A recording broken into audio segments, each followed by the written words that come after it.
اے د مردان مسلمانانو، اے غیرتمنو مسلمانانو، اے پښتنو مسلمانانو، والله یهود زموږ دین وړي، والله عیسایان زموږ دین وړي، زموږ په قرآن کې تحریف کوي.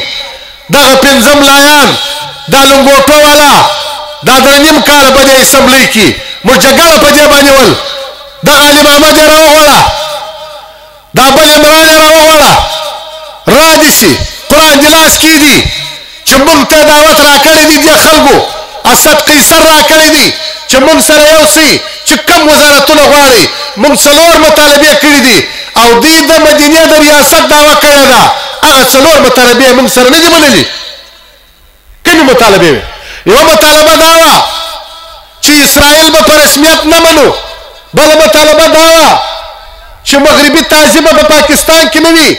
بله مطالبه دا وه چې د ختم نبوت په قانون کې په آئین کې چې د 73 څه فیصله سوې ده دې باندې به څوک بله خبره نه کوي، بله فیصله به نه کوي، په آئین کې به ترمیم نه کوي. او درېیمه څلورمه خبره دا وه چې د مدارسو ازادي خودمختاري دې له به څوک لاس نه وړي. دا خو زموږ هم مطالبه ده. اسد قیصر وویل، هغه مسلمان یې وویل. نو چې دا بس راځه مولانا موږ تیارو. دویم میټینګ وسو، زه پکې یم، اسد دی، مولانا واسیه دی، ټول یو د دوی ده. پرویز خټک او اسد قیصر او دا ټول دي. بیا یې مجلس وکړي. درېیم وار مجلس وسو، موږ ورته لیکلي راکړه دا د خولې خبره دې نه منم، وزارتونه دې هم نه غواړو، حکومت کې هم در سره کېږو. نه دې راکړي او د ریاست د مدینې دعوه کوي.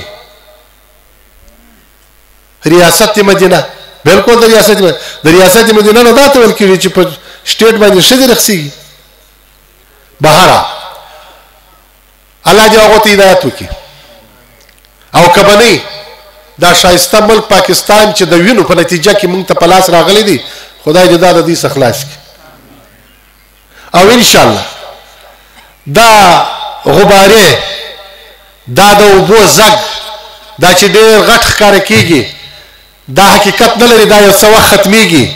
دین اسلام دا حقیقت دی، دا د چا پلار هم نشي ختمولی، دا نه ختمېږي. دا چې دا موږ هم مخالفت شروع کړو نه ختمېږي.